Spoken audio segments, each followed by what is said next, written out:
कभी कभी देश के सबसे शांत कोने भी सबसे बड़े तूफान की शुरुआत बन जाते हैं। जहां पहाड़ों की ठंडी हवा अचानक बारूद की गर्मी में बदल दी जाती है और मासूमियत राजनीति के खेल में कुचल दी जाती है। इस बार दुश्मन सामने नहीं भीतर छुपा है, और जब दुश्मन अदृश्य हो तो उसे रोकने के लिए भी सिर्फ एक ही नाम याद आता है। श्रीकांत तिवारी। एक साधारण सा आदमी जिसकी जिंदगी कभी साधारण रही ही नहीं। Welcome to the family man season 3, जहां परिवार भी खतरे में है और देश भी। और इस बार खेल पहले से ज्यादा खतरनाक है। तो एपिसोड 1 की शुरुआत में हम देखते हैं नागालैंड की कोहिमा को। एक खूबसूरत सांस्कृतिक कार्यक्रम चल रहा है, रंग संगीत और खुशियों से भरा। इसी भीड़ में मौजूद थे एमसी के प्रमुख डेविड खोजो, एक शांतिप्रिय नेता जिन्हें लोग उम्मीद की आखिरी किरण मानते हैं।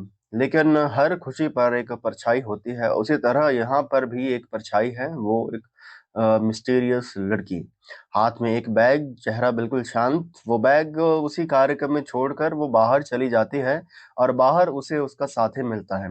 बाहर जाते ही वो एक रिमोट का बटन दबाते हैं, और ये क्या, धड़ाम!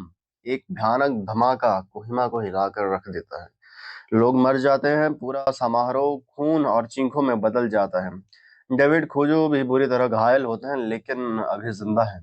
और यहाँ से पता चलता है कि ये सिर्फ एक धमाका नहीं था। नॉर्थ ईस्ट के कई राज्यों में इसी तरह से कई हमले एक साथ हुए हैं। देश दहशत में है।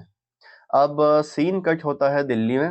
यहाँ माहौल बिल्कुल ही उल्टा है। श्रीकांत तिवारी के नए घर की पूजा चल रही है, और ये यहाँ पर दोस्तों, ये पुराना श्रीकांत नहीं है, ये एक फैमिली मैन बनने की कोशिश कर रहा है। TASC के लोग भी पूजा में आए हैं। यहीं हम देखते हैं जेके ने शादी.com पर अकाउंट बनाया है, और उसकी प्रोफाइल धड़ाधड़ शॉर्टलिस्ट होती जा रही है। लगता है अब जेके की शादी के दिन भी दूर नहीं है।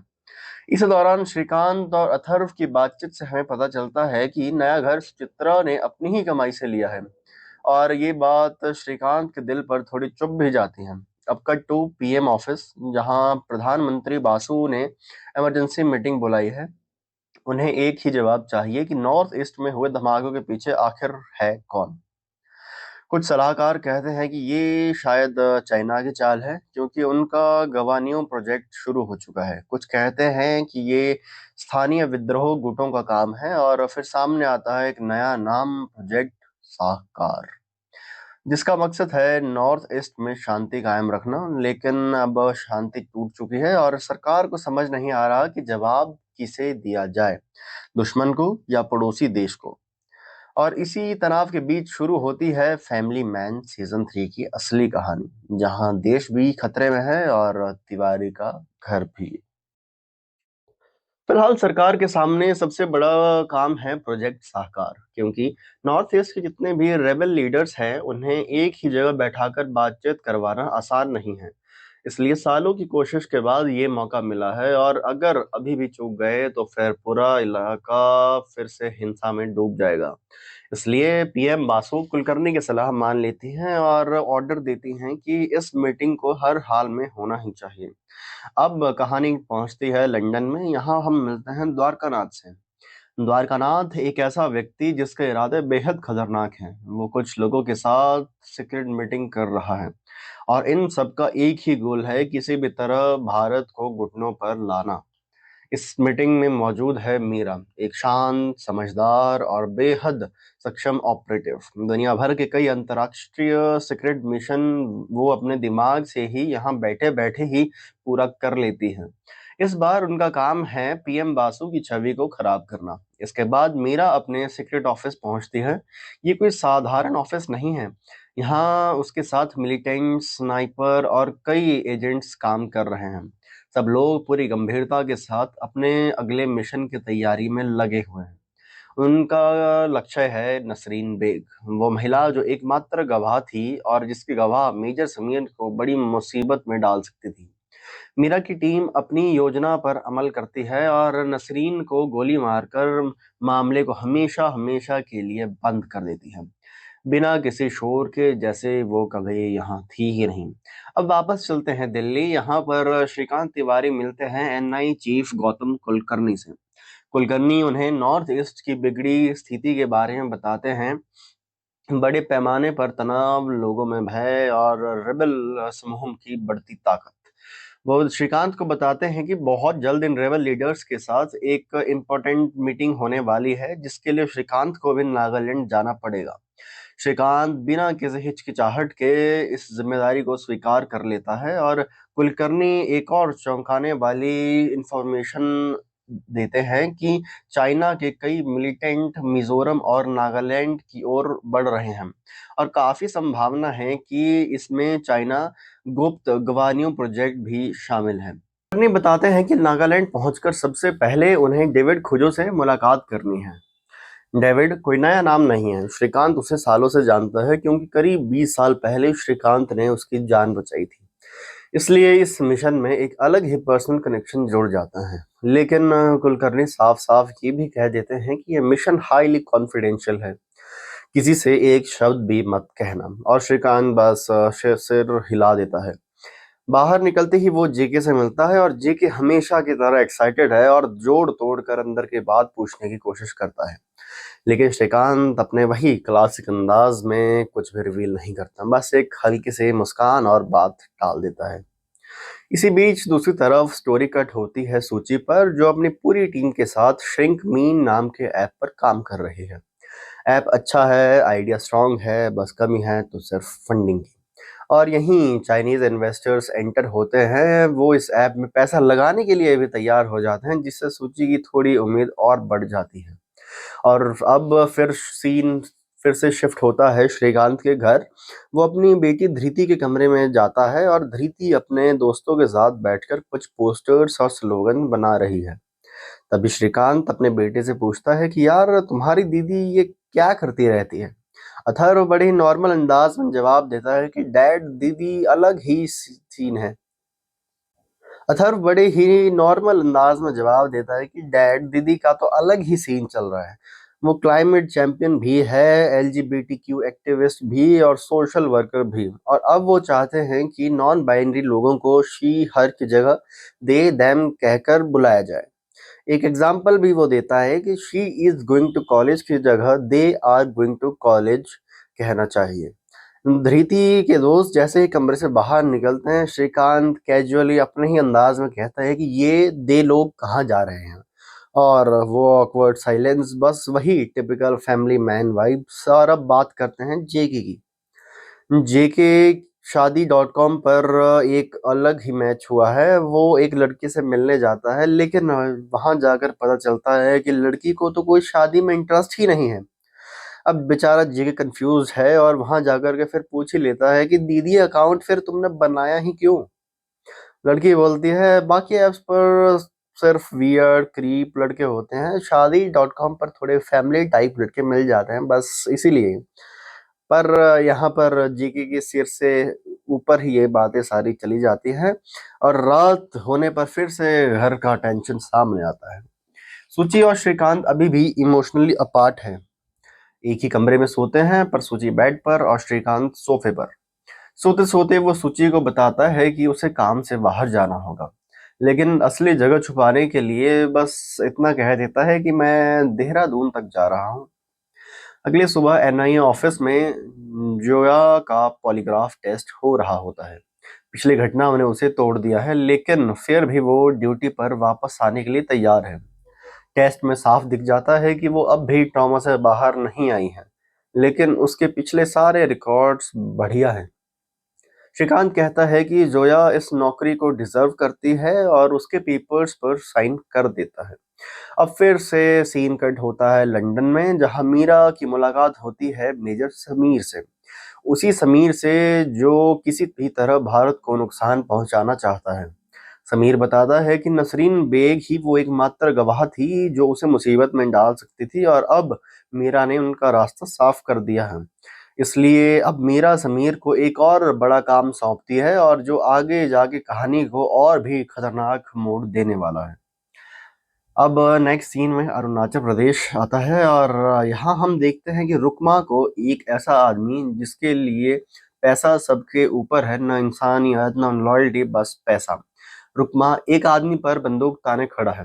ये आदमी वही है जो सालों पहले उसी के लिए काम करता था, लेकिन उसने रुकमा को धोखा देकर उसके अड्डे से हथियार चुराने की कोशिश की, जिनकी कीमत थी लगभग 30 लाख रुपए। और रुकमा उस आदमी को खत्म करता है और तभी उसके फोन पर रैबिट का कॉल आता है। रैबिट उसे बताता है कि उसके पास एक नया काम है। रुकमा वैसे भी कॉन्ट्रैक्ट किलर है, इसलिए ऐसे कॉल्स उसके लिए आम बात है। रैबिट बताता है कि क्लाइंट इस काम के बदले 3 मिलियन पाउंड्स देने के लिए तैयार है, लेकिन रुकमा साफ कह देता है कि ये काम 3 मिलियंस में नहीं बल्कि 5 मिलियन पाउंड्स में ही होगा।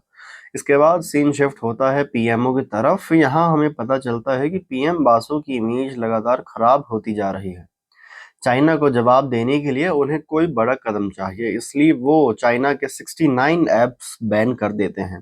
उन्हीं ऐप्स में से एक ऐप था जिसमें कि सूची और उसकी टीम ने काफ़ी मेहनत की थी, और चाइनीज़ इन्वेस्टमेंट होने की वजह से वो भी बंद हो जाता है, यानी कि बैन हो जाता है।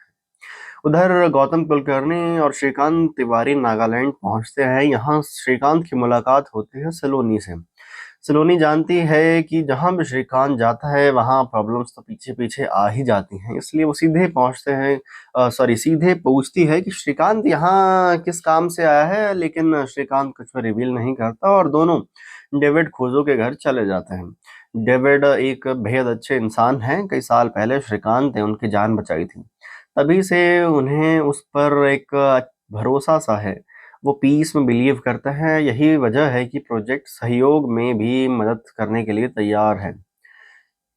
अगले दिन डेविड के रेबल ग्रुप्स के साथ एक इम्पोर्टेंट मीटिंग करने वाले थे, लेकिन स्टीफन उनकी बात नहीं मानता और बहस बढ़ती है और डेविड गुस्से में उसे एक चांटा मार देते हैं। माहौल टेंस हो जाता है और स्टीफन गुस्से में वहां से निकल जाता है। उधर रैबिट रुकमा से कहता है कि क्लाइंट चाहता है कि इस बार रुकमा कुछ नए लोगों के साथ काम करे। रुकमा आमतौर पर अपने ही लोगों के साथ काम करता है, लेकिन 5 मिलियन पाउंड्स की रकम देखकर उसे क्लाइंट की बात आखिरकार माननी ही पड़ती है। अगले दिन प्रोजेक्ट की बड़ी मीटिंग होनी थी। सभी ऑर्गेनाइजेशंस वहां आने वाले थे, बस एमसीयू को छोड़कर। रास्ते में डेविड कुलकर्णी से बताते हैं कि इस इलाके में ड्रग माफिया गहराई तक फैला हुआ है, और यही एक वजह है जो शायद एमसीए और बाकी ग्रुप्स को एक कर सकती है, क्योंकि स्टीफन भी ड्रग माफिया के खिलाफ लड़ना चाहता है। इसी बात के बीच अचानक हमला हो जाता है। हथियार बंद लोग घेर लेते हैं और उन्हीं के बीच रुकमा भी शामिल होता है। डेविड के सोल्जर जमकर मुकाबला करते हैं, लेकिन फाइट बहुत भारी पड़ती है। कई सोल्जर्स मारे जाते हैं और डेविड खुद भी गोली लगने की वजह से वहीं गिर जाते हैं। उनकी मौत हो जाती है। गौतम कुलकर्णी और श्रीकांत किसी तरह एस्केप कर लेते हैं, लेकिन रुकमा उनका पीछा नहीं छोड़ता। वो उनकी गाड़ी में टाइम बॉम्ब लगा देता है और अचानक तेज ब्लास्ट होता है। दोनों बुरी तरह घायल हो जाते हैं। रुकमा मौके पर पहुंचकर कुलकर्णी को मौत के घाट उतार देता है। श्रीकांत ऑलमोस्ट बेहोशी की हालात में होता है, लेकिन रुकमा का चेहरा देख लेता है। इसी बीच जेके भी दीमापुर पहुंच चुका है। वो न्यूज़ चैनल पर देखता है कि श्रीकांत तिवारी हॉस्पिटल में क्रिटिकल हालत में एडमिट है। श्रीकांत के सर में चोट आई थी, लेकिन अभी फिलहाल वो स्टेबल था। दूसरी तरफ जब सूची ने टीवी पर देखा कि कुलकर्णी सर अब नहीं रहे, तो उसका दिल धक से रह गया। उसकी चिंता सीधा सीधा श्रीकांत पर जा टिकी। वो बार बार उसे कॉल करती रही, लेकिन श्रीकांत का फोन स्विच ऑफ था। फिर उसने जेके को कॉल किया, लेकिन जेके भी कॉल नहीं उठा रहा था। इससे सूची को और भी ज्यादा डाउट होने लगा कि कुछ तो सीरियस हुआ है। उसने ये बात धृति को भी बता दी और धृति को एंजाइटी होने लगी। उधर रुकमा को उसका काम पूरा होने पर 5 मिलियन पाउंड्स मिल चुके थे, लेकिन उसे अपनी टीम से बहुत इशू था। क्लाइंट ने जिन लोगों को उसके साथ भेजा था वो बिल्कुल निकम्मे थे। रुकमा सोच रहा था अगर उसकी अपनी टीम होती तो ये काम बहुत क्लीन और तेज तरीके से हो सकता था। धीरे धीरे श्रीकांत को होश आता है और आंख खुलते ही उसके सामने उसे जेके दिखाई देता है। जेके तुरंत पूछता है, भाई हुआ क्या था वहां? श्रीकांत शुरू से बताने लगता है कि कैसे वो और कुलकर्णी नागालैंड आए थे, डेविड खोजो से मिले, उसके घर मोमोज खाए, और फिर मजाक में कहता है कि डेविड को लगता है कि उसकी शादी सलोनी से हो गई है, कि जो कि पूरा ही झूठ था। जेके झल्लाकर बोलता है कि मुझे तेरे मोमोज और तेरी फेक शादी से कोई मतलब नहीं है। बता असल में हुआ क्या था भाई। तब श्रीकांत असली बात बताता है कि मीटिंग की तरफ जाते हुए रास्ते में अचानक हमला हुआ और ये रैंडम अटैक नहीं था। इंटेल कहीं अंदर से ही लीक हुई थी। हमलावर पहले से ही वहां छिपे बैठे थे। किसी ने उन्हें पूरी की पूरी इंफॉर्मेशन ही दे दी थी जैसे। अगले सीन में हम देखते हैं कि अरुणाचल प्रदेश, जहां नीमा नाम की एक लड़की दिखाई जाती है जिसका छोटा बेटा बॉबी है। कुछ देर बाद रुकमा भी वहां पहुंचता है और पता चलता है कि नीमा और रुकमा एक रिलेशनशिप में है। शादी नहीं हुई है लेकिन सालों से ही साथ में है। बॉबी मासूमियत से पूछता है कि आर यू माई डैडी, लेकिन रुकमा ठंडे भाव से बोल देता है कि मैं तेरा कोई डैडी वेडी नहीं हूँ और उसे दूर भेज देता है। नीमा बताती है कि रुकमा लगभग 5 महीने बाद उनके पास आया है।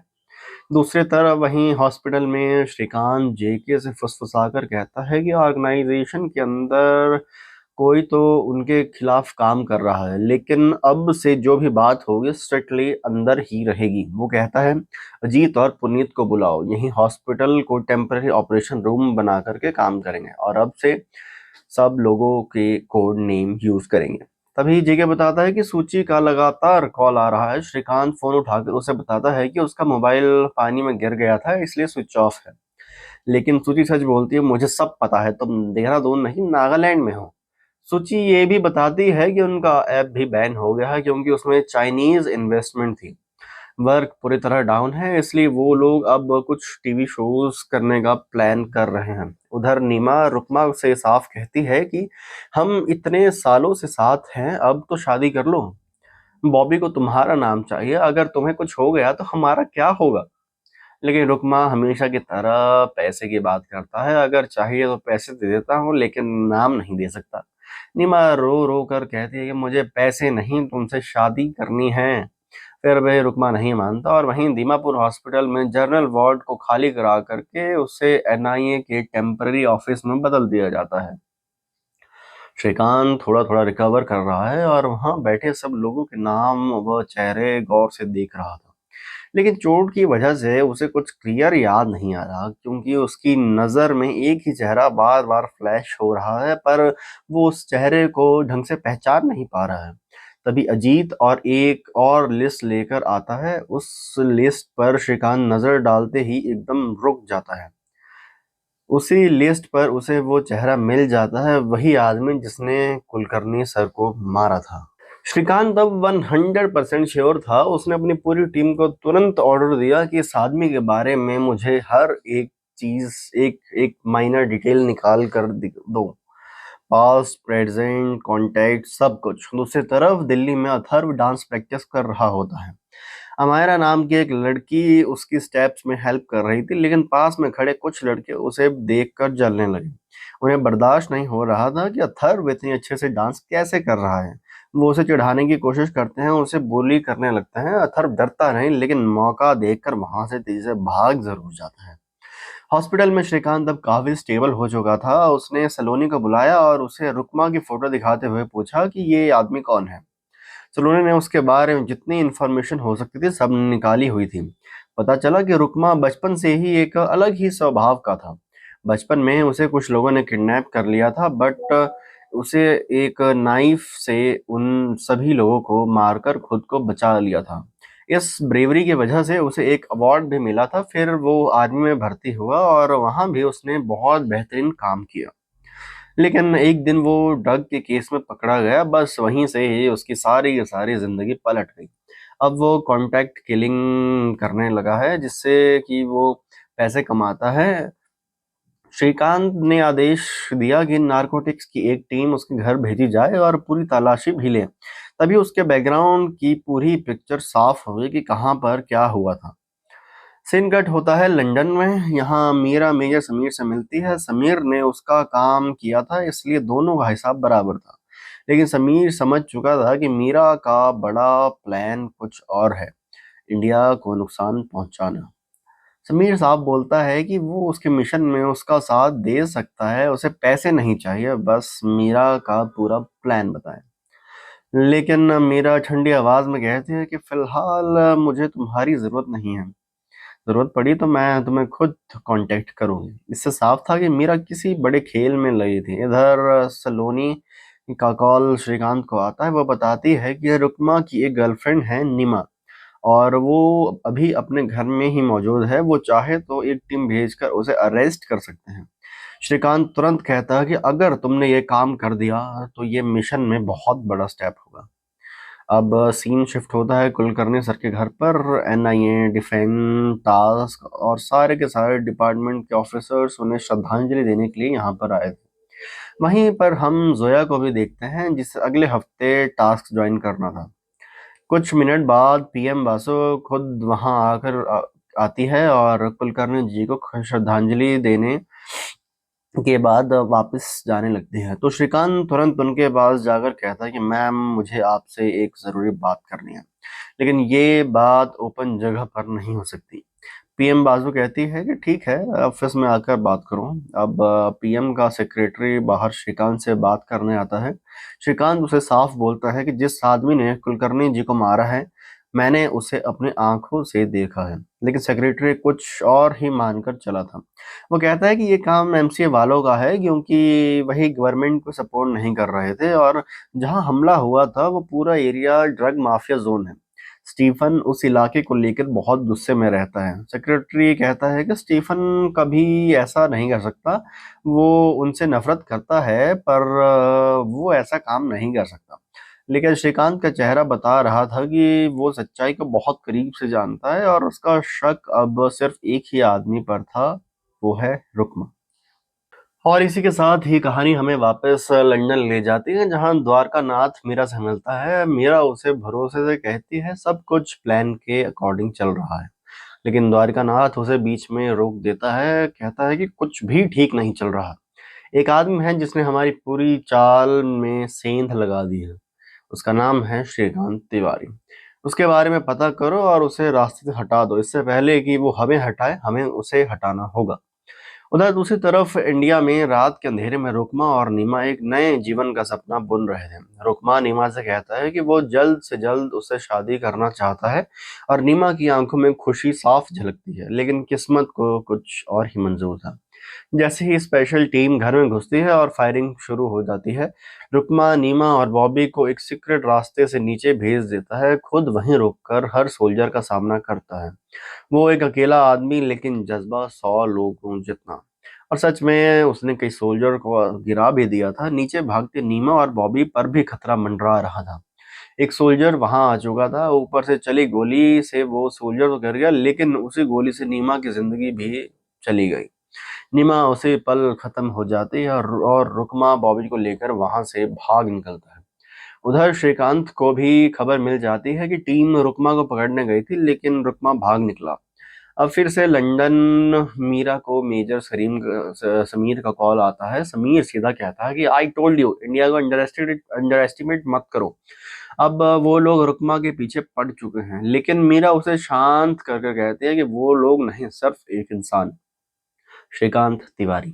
समीर मुस्कुराकर कहता है दुश्मन भी गजब का मिला है तुम्हें। वो कांटा है जो एक बार चुभ जाए तो निकालना असंभव है। चाहो तो मैं तुम्हारी मदद कर सकता हूँ। लेकिन मीरा इस बार भी उससे कोई मदद नहीं लेती, और तभी वो श्रीकांत की पूरी फैमिली बैकग्राउंड निकाल लेती है। उसके पास श्रीकांत की हर डिटेल आ चुकी है, घर, परिवार, बच्चे और सब कुछ। और इसी बड़े खुलासे के साथ द फैमिली मैन सीजन 3 के एपिसोड 1 और एपिसोड 2 की कहानी यहीं खत्म होते हैं। दोस्तों, उम्मीद है कि आपको ये वीडियो पसंद आई होगी। और हाँ, अगर पसंद आई है तो प्लीज़ लाइक, शेयर और सब्सक्राइब करना मत भूलना। और हाँ, एक और बात कि ये मेरी पहली वीडियो थी इस चैनल पे, तो अगर कुछ गलतियाँ, हाँ, और हुई भी होंगी गलतियाँ, मुझे पता है। और अगर हुई हैं तो प्लीज़ माफ़ कर देना, सॉरी। और आगे जा कर के मैं और भी अच्छे से काम कर सकूँ, इसलिए मेरी मोटिवेशन के लिए प्यारा सा कमेंट ज़रूर कर दें। तो चलिए, इसी के साथ ही मिलते हैं अगले एपिसोड में। धन्यवाद। जय हिंद, जय भारत।